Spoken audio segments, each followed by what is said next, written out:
안녕하세요. 오늘도 사연 살롱을 찾아주셔서 감사합니다. 얼마 전에 친정아빠 49제를 치른 30대 후반 여성이에요.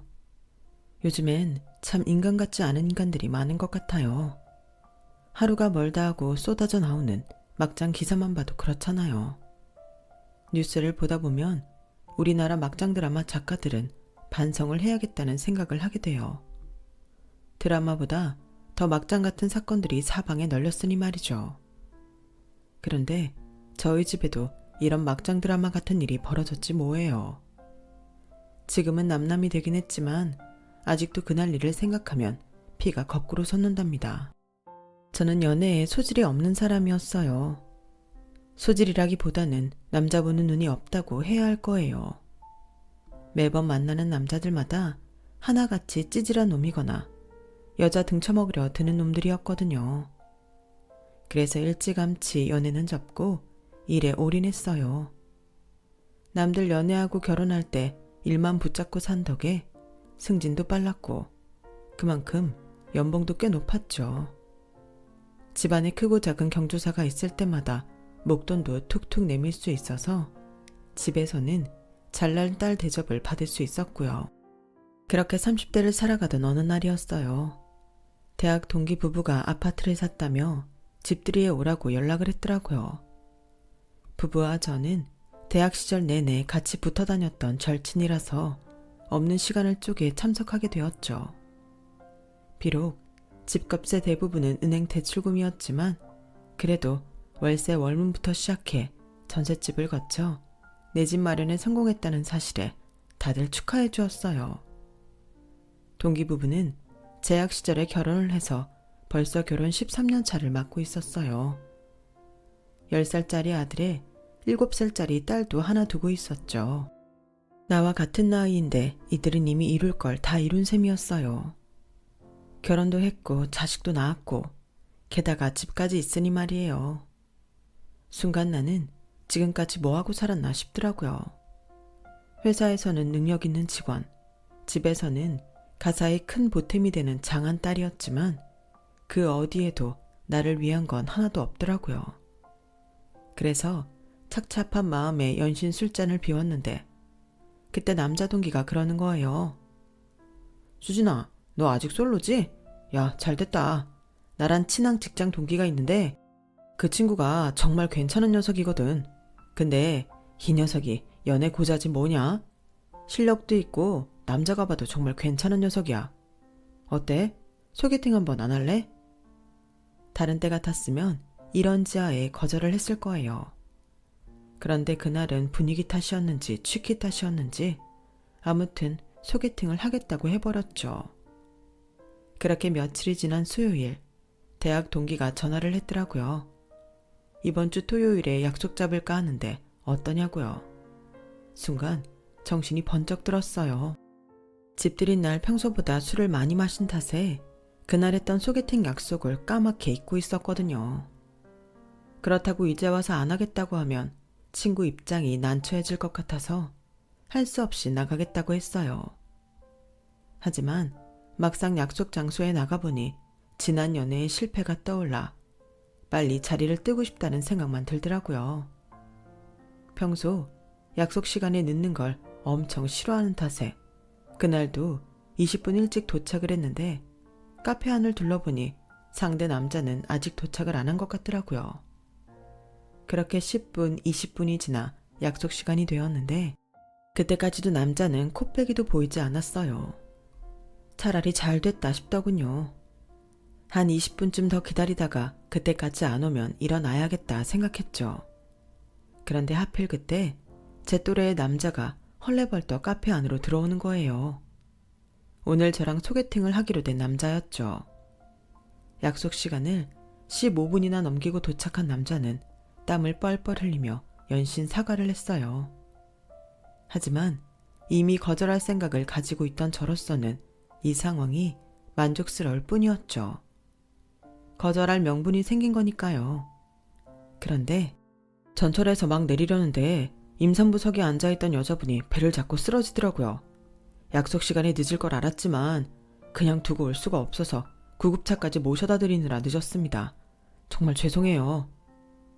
다른 것도 아니고 아픈 사람을 도와주느라 늦었다는 말에 살짝 미안해지더라고요. 이걸 기회라고 여긴 내 자신이 너무 옹졸한 것 같았거든요. 전화번호라도 알았더라면 미리 연락을 드렸을 텐데 제가 미리 윤 팀장한테 전화번호를 받아주지 못한 탓에 연락 못 드렸어요. 어찌됐던 간에 제 실수니까 사과드립니다. 마침 저는 전화라도 해주지 그랬냐고 따질 참이었는데 그마저도 원천봉쇄당한 기분이었어요. 그래서 울며 겨자 먹기로 괜찮다고 대답했죠. 일찍 집에 돌아갈 생각을 하고 있던 저는 뜻하지 않게 그날 소개팅 상대자와 저녁 시간까지 함께 보내게 되었어요. 대학 동기 말대로 사람이 괜찮더라고요. 매너가 좋다거나 여자를 대하는데 능숙하지는 않았지만 사람을 대하는데 진심을 다하려는 모습이 보였거든요. 되게 첫 만남에서는 어떻게든 상대한테 나를 잘 보이려고 애쓰기 마련인데 이 사람은 그런 것도 없었어요. 자기 자신 그대로를 가감없이 보였거든요. 같이 밥을 먹고 나오다가 근처 오락실 앞을 지나게 되었는데 마치 어린아이처럼 해맑게 웃으며 그러는 거예요. 어렸을 때 아버지를 따라 낡은 오락실에 간 적이 있었는데 그때 거기서 스트리트 파이터라는 게임을 처음 보게 됐어요. 아버지도 오락실에서 했던 게임이라고 저한테 가르쳐 주셨거든요. 그날 이후 그 게임에 빠져서 매일같이 그 오락실에 드나들었어요.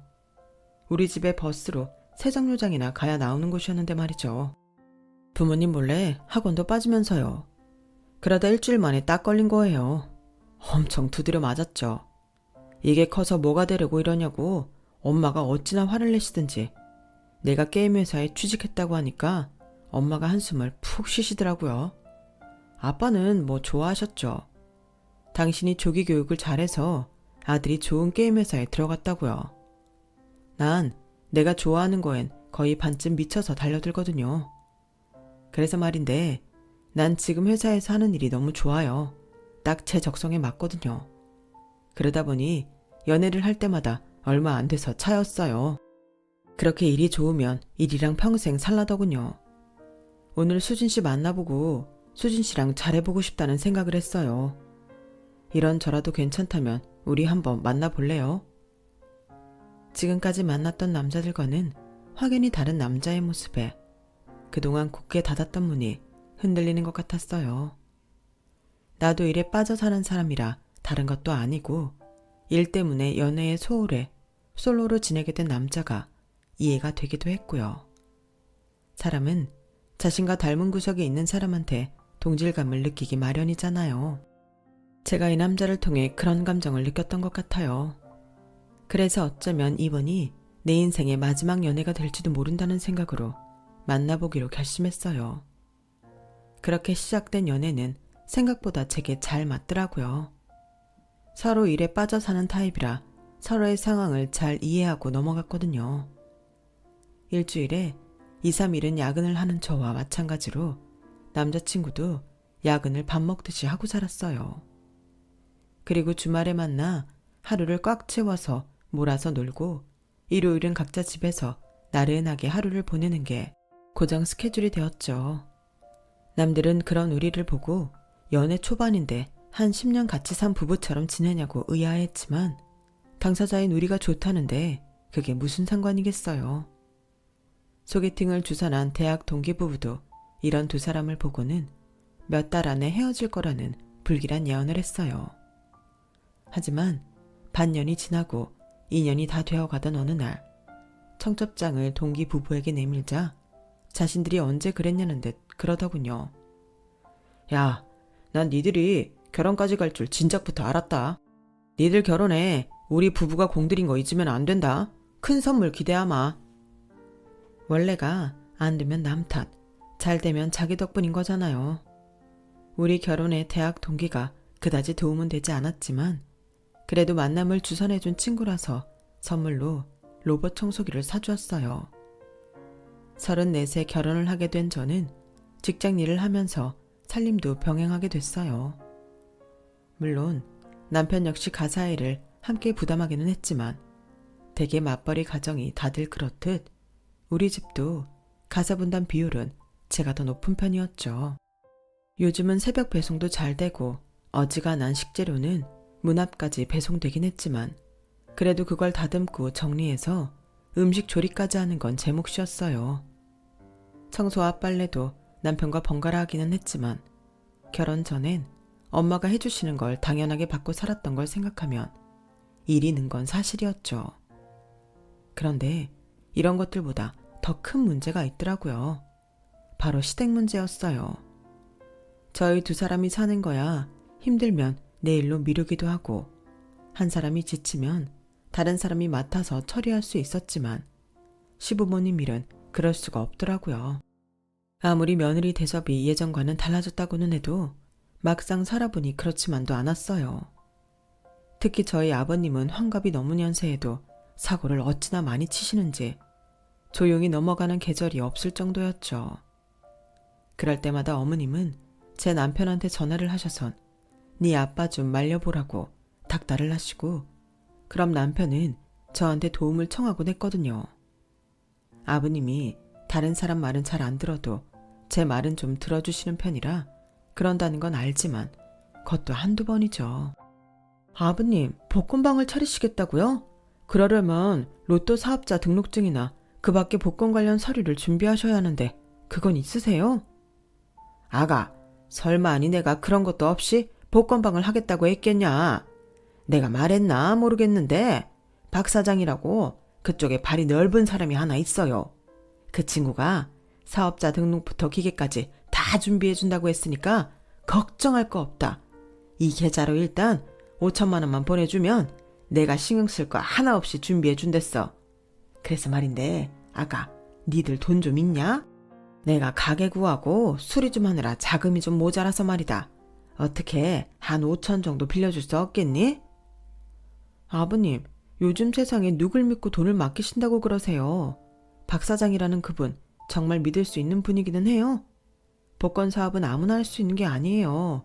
기관에서 승인을 받은 사람만 사업권을 딸 수 있는 건데 그걸 박 사장이라는 분이 대가 없이 아버님한테 넘겨준다고요? 말도 안 되죠. 일단 그분 연락처부터 주세요. 저희 외삼촌한테 부탁해서 박 사장이란 사람이 정말 그럴 능력이 되는 사람인지부터 알아봐야겠어요. 제 외삼촌이 경찰이라는 걸 아는 터라 아버님도 이참에 확실히 해둘 요량으로 박 사장의 연락처를 넘겨주셨어요. 그리고 다음날 외삼촌을 통해 박 사장이 전과 7범의 사기꾼으로 현재 수배 중이라는 연락을 받았어요. 그래서 아버님을 모시고 박 사장을 만나러 가는 척 하면서 외삼촌한테 박 사장을 넘겼죠.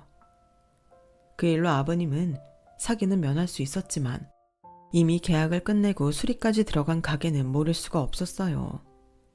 그 바람에 시어머니는 팔자에 없는 떡볶이 장사를 하게 되셨죠. 가게가 너무 협소해서 다른 장사는 할 수도 없었거든요. 그렇다고 매달 월세를 내며 가게를 올릴 수가 없어서 어머님이 가게세라도 벌 요량으로 떡볶이 장사를 시작하신 거예요. 그런데 사람 팔자 모르는 거라고 월세나 벌자고 시작한 장사가 잘 돼도 너무 잘 되는 거예요. 그런데 이게 또 사단을 불러왔지 뭐예요. 장사가 좀 되자 아버님이 또다시 일을 벌리기 시작하신 거예요.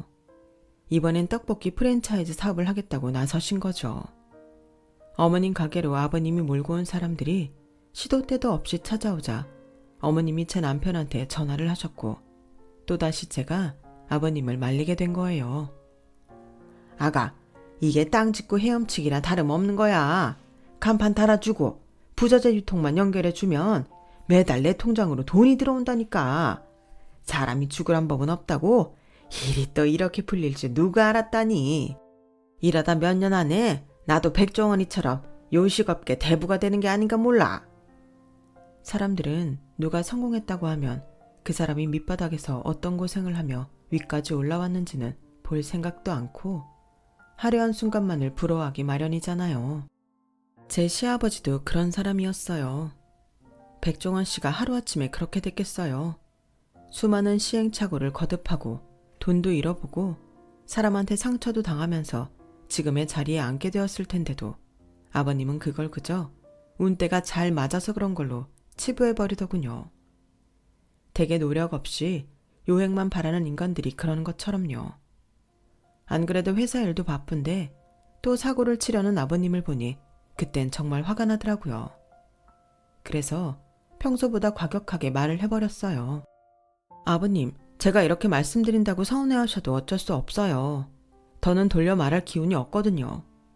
아버님 음식 장사 한 번이라도 해보셨어요? 어머님 가게에서 단 며칠이라도 일해보신 적은 있으시냐고요? 없죠. 그런 분이 무슨 요식업 프랜차이즈를 하시겠다고 그러세요? 어머님이 음식 솜씨가 좋으셔서 장사가 잘 되긴 하지만 그게 다른 곳에서도 잘 먹힐 거라는 보장은 못하는 거예요. 그리고 식자재 유통까지 맡으시겠다고 했는데 그쪽에 아는 분은 있으세요? 혹시 아무데다 거래 터놓고 아버님이 중간 마진 떼먹으면서 각 매장에 터무니없이 높은 가격으로 식재료 보내시려는 건 아니죠? 그러자 아버님이 전곡을 찔린 것처럼 입을 꾹 다무셨어요. 요즘 세상에 누가 그런 식으로 프랜차이즈 사업을 해요? 사람들이 바보예요. 인터넷만 검색해도 식재료 가격 다 나오는데 타 매장과 차별점도 없이 어떻게 요식업 프랜차이즈를 한다고 이러시냐고요. 가끔 보면 아버님 정말 대책 없으신 거 아세요? 지난번 박 사장 건으로 일 치르시고도 아직도 정신을 못 차리시면 어쩌냐고요. 저도 그 일도 아버님 때문에 밤잠도 제대로 못 자요. 어머님한테 전화만 오면 그때부터 심장이 뛰기 시작한다고요. 이번엔 아버님이 또 무슨 사고를 치신 걸까 겁부터 난단 말이에요. 제발 저희 좀 안심하고 살 수 있게 사고 좀 그만 치세요. 제발 부탁드려요. 참다 못해 쏟아낸 말이었지만 막상 말을 뱉고 나니 아버님께 죄송하기도 했어요. 아버님 입장에서 며느리한테 이런 말을 듣는 게 자존심도 상하고 불쾌하셨을 테니까요. 그래서인지 아버님은 이후로 저를 보는 눈빛이 달라지셨어요. 남편과 시댁에 찾아가면 제게는 찬바람이 쌩쌩 불 정도로 냉랭하기 그지없으셨죠.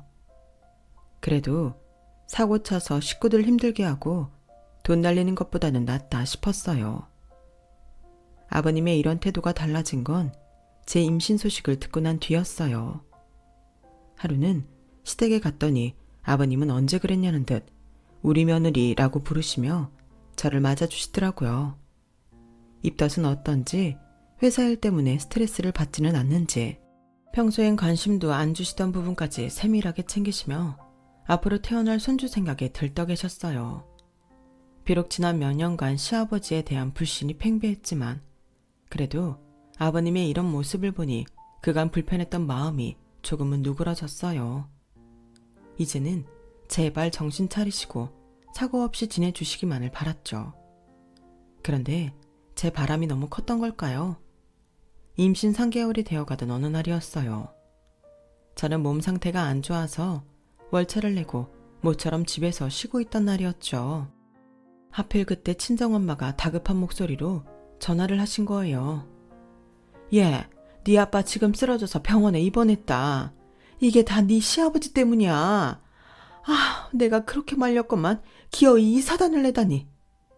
엄마, 그게 무슨 소리야. 아빠가 왜 쓰러져? 사단을 냈다는 건 또 무슨 소리고.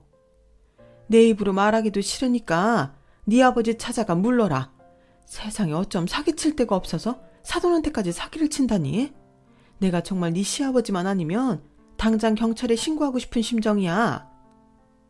일단 친정아빠 걱정에 병원으로 달려간 저는 남동생을 통해 그간 있었던 일을 전해드릴 수 있었어요. 저희 아빠는 40년 가까이 다니던 회사에서 퇴직을 하시고 엄마랑 캠핑카를 몰고 여행을 다니실 계획을 하고 계셨는데 하루는 저희 시아버지가 집으로 찾아왔더란 거예요. 우리 아들이 그러더라고요. 사돈이 캠핑카를 구입하려고 하신다고. 그래서 말인데 내가 아는 사람 중에 마침 캠핑카를 처분하려는 이가 있어요. 얼마 타지도 않았어요. 한창 캠핑카 열풍이 불었을 때 충동적으로 산 거라 지금은 차고에 모셔둔 상태랍니다. 사돈만 괜찮다면 내가 연결해 드릴까요? 그 말에 아빠는 일단 차부터 보자고 하셨고 제 시아버지를 따라 차가 파킹돼 있는 곳으로 가셨어요. 시아버지 말대로 차는 거의 새거나 다름없을 정도로 상태가 좋았고 그럼에도 중고이기에 가격은 새 차 가격의 60%밖에 되지 않았죠. 그래서 차를 계약하게 되었는데 막상 배송된 차는 다른 차였던 거예요. 외형은 같았지만 주행거리가 엄청난 차였어요. 그래서 아빠가 이건 사기라고 당장 경찰에 신고하겠다고 하자 그쪽에서 오히려 화를 내더란 거예요. 애초에 주행거리 조작한 건 내가 아니라 당신 사돈인데 왜 내가 사기꾼이란 겁니까? 정 싫으면 내 돈부터 가져와요. 알고 보니 중간에서 다리를 놓았던 저희 시아버지가 이미 커미션으로 500만 원을 받아가셨던 거예요. 차주는 그 돈을 가져오면 그때 환불해주겠다고 한 거였죠. 남도 아니고 사돈이 사기를 쳤다니 기가 막힐 노릇이었죠. 그렇다고 3천만 원 가까운 돈을 이렇게 날릴 수도 없어서 제 시아버지한테 연락을 했더니 자기는 주행거리를 조작한 적도 없고 중간에서 좋은 일 했다가 날벼락 맞은 격이라며 돈을 못 돌려주겠다고 버티더래요.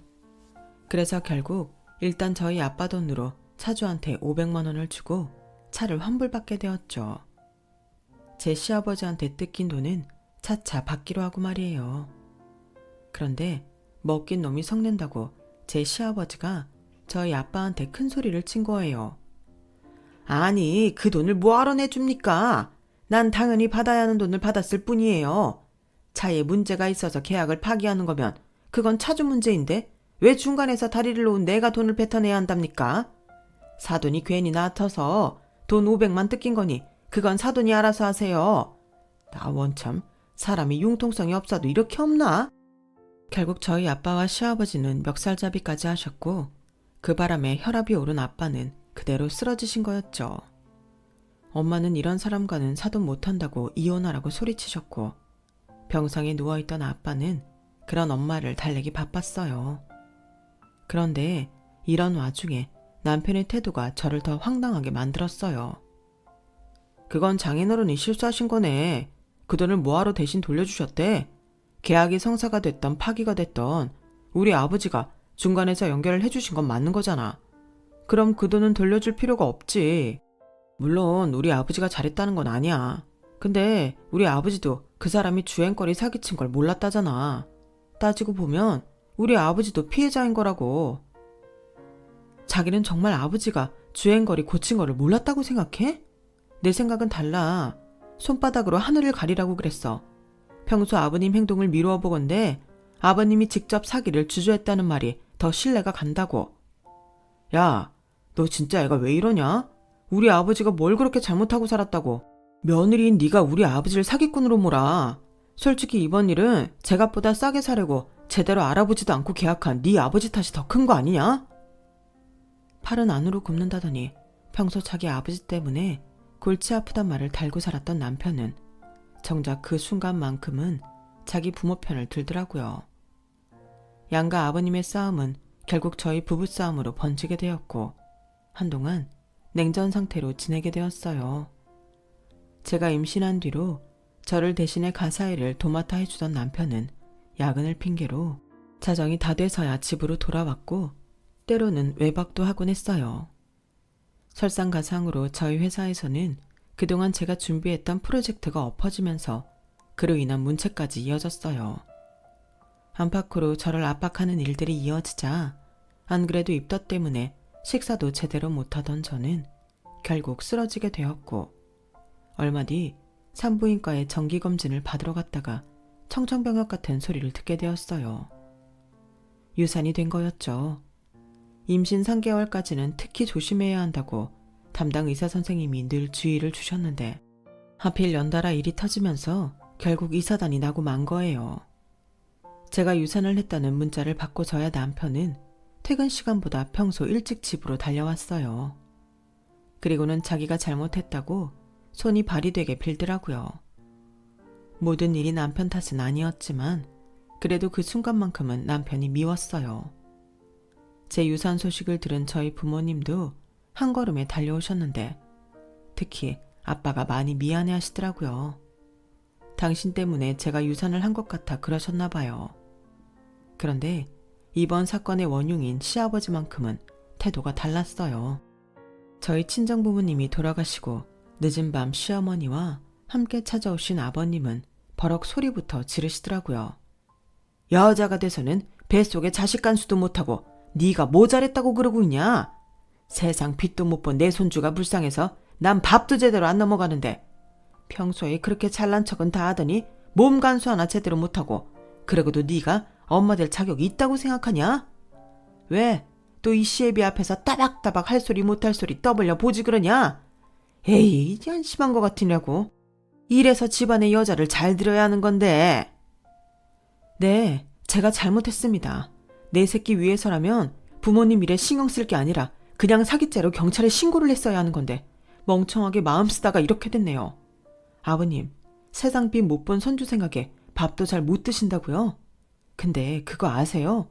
그 손주 무지개 딸이 건너게 하는데 아버님이 지대하게 일조하셨다는 거요.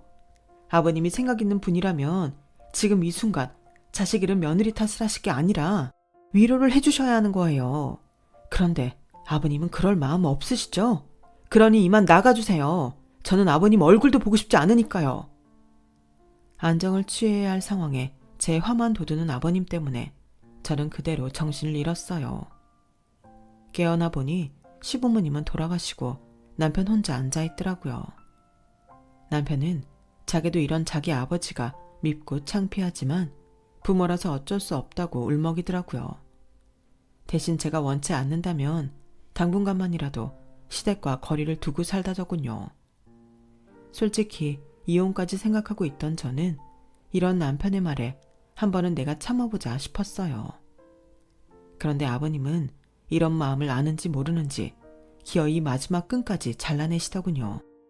제가 유산을 하고 1년이 지나던 무렵 저희 아빠가 갑자기 세상을 떠나셨어요. 평소 혈압이 높은 편이시긴 했는데 그래도 약도 드시고 주기적으로 병원 진료도 받고 계셔서 안심하고 있던 차에 벌어진 일이었죠. 엄마가 계모임에서 단풍 여행을 떠난 날이라 욕실에 쓰러져 계신 걸 발견하는데 시간이 걸렸고 결국 그렇게 세상을 떠나고 마셨어요. 친정아빠의 황망한 죽음에 정신을 차릴 수가 없었어요. 다행히 오빠랑 올케 언니가 알아서 장례 준비를 해준 덕분에 그나마 한시름 놓을 수 있었죠. 그런데 장례 이틀째가 되던 날 제 시아버지가 친구분들과 함께 장례식장에 찾아오시면서 사건은 시작이 되었어요. 조문을 오신 것까지는 좋았는데 이후 식사를 하시고는 장례식장 한켠에서 화투판을 벌이신 게 문제였죠. 그 모습을 보고 제가 남편한테 화를 내자 오빠가 말리더라고요. 장례식장에서는 일상적인 모습이라면서요. 하지만 자정이 다 돼가고 다들 장례식장 한켠에서 잠을 청할 때까지도 시끄럽게 떠들며 화투를 치는 통에 더는 못 참겠어서 한마디 하러 갔어요. 그랬더니 시아버지가 뭐라는 줄 아세요? 네가 뭘 몰라서 하는 소리다. 원래 장례식장에선 이렇게 시끌벅적하게 떠들어 줘야 상갓집 분위기도 나고 하는 거야. 나 한창 운빨 서는 중이니까 잔말 말고 저리 가. 너 때문에 부정탈락. 평소 아버님도 멀쩡하다고는 할 수 없었지만 화투판에 앉아있는 아버님은 정말 제정신이 아닌 사람 같았어요. 반쯤 눈이 돌아간 사람처럼 화투장을 쪼고 있는데 영화에서나 보던 도박 중독자 같은 모습이었죠.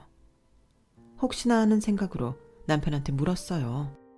자기, 아버지 혹시 도박하셔? 그랬더니 남편 얼굴이 발갛게 달아오르는 거예요. 그제야 알 수 있었어요.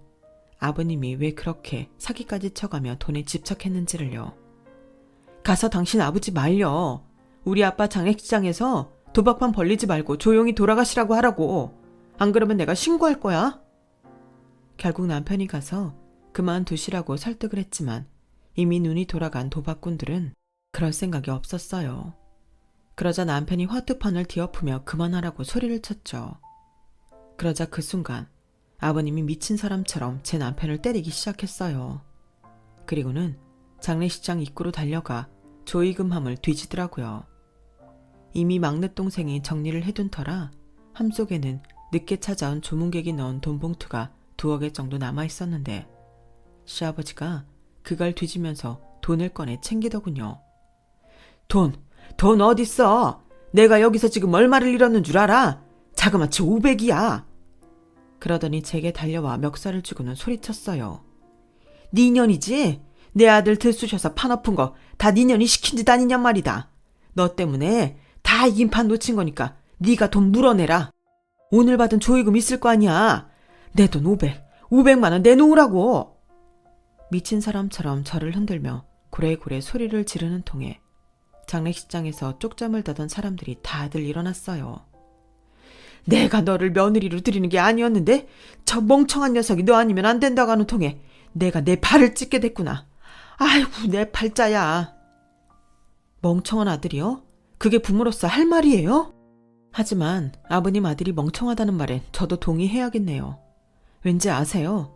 나 같으면 당신 같은 부모 진작에 영 끊고 살았을 테니까요. 그래도 아버지라고 끝까지 미련 못 버리고 어떻게든 챙기려는 제 남편이 정말 바보같이 멍청하고 불쌍하니까요. 인연이 뚫린 입이라고 함부로 짓거리는가 보구나. 이제 보니 얘가 아주 제정신이 아니야.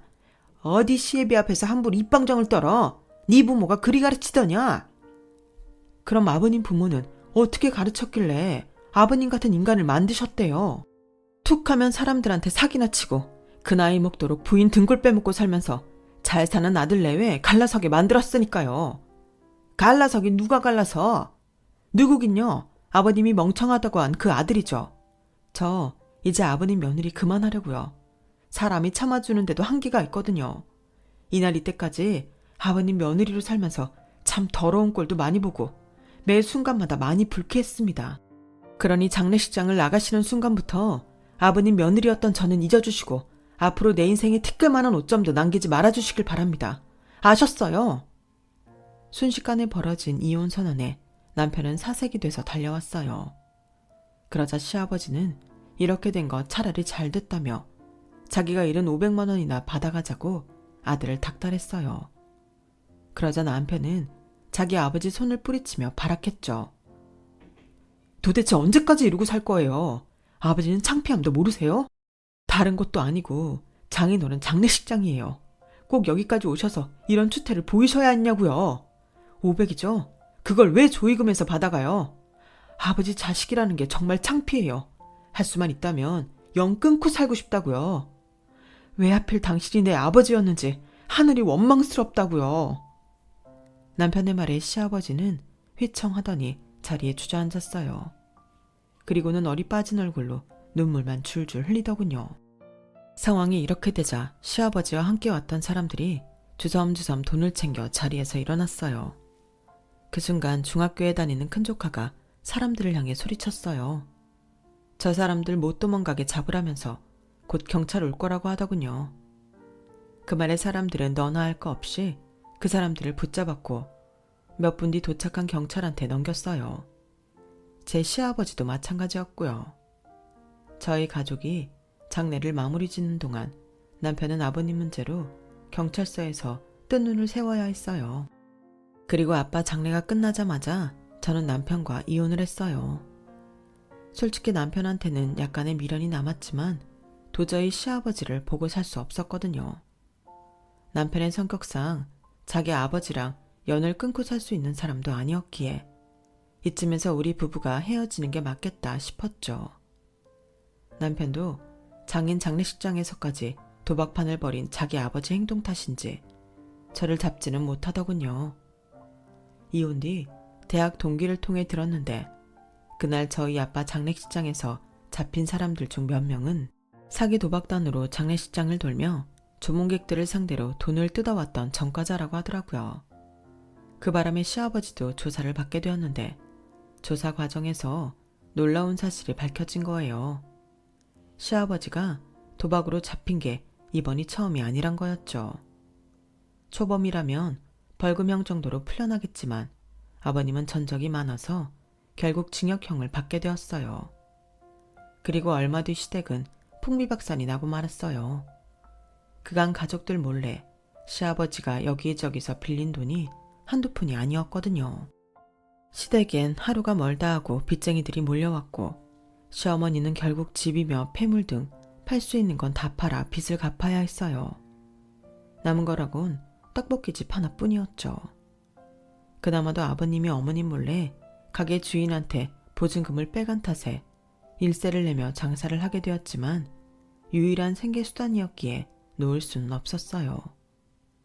이혼 과정에서 신혼집을 정리한 탓에 시댁에서 지내던 남편은 월세집을 구해 어머님을 모시고 살고 있다고 했어요. 이런 상황을 겪어보니 결혼은 해도 고민, 안 해도 고민이라는 말이 생각나더라고요. 모두가 그렇듯 저 역시 행복한 미래를 꿈꾸며 결혼을 했지만 결과는 이혼이라는 결말을 맞게 되었네요. 하지만 진흙탕에 완전히 빠지기 전에 헤어나올 수 있었던 건 그나마 다행이라고 생각해요. 아직은 젊으니까 실패로 끝난 결혼을 반면교사 삼아 남은 인생을 꿋꿋하게 헤쳐나가려고 합니다. 열심히 살아보려고 해요. 저 응원해주세요. 털어놓고 보니 속이 시원하네요. 제 사연을 들어주셔서 감사합니다. 행복 가득하세요. 여러분, 사연 댓글에 응원과 현명한 조언 부탁드려요. 좋아요와 구독은 저에게 큰 힘이 됩니다. 오늘도 좋은 일 가득하세요.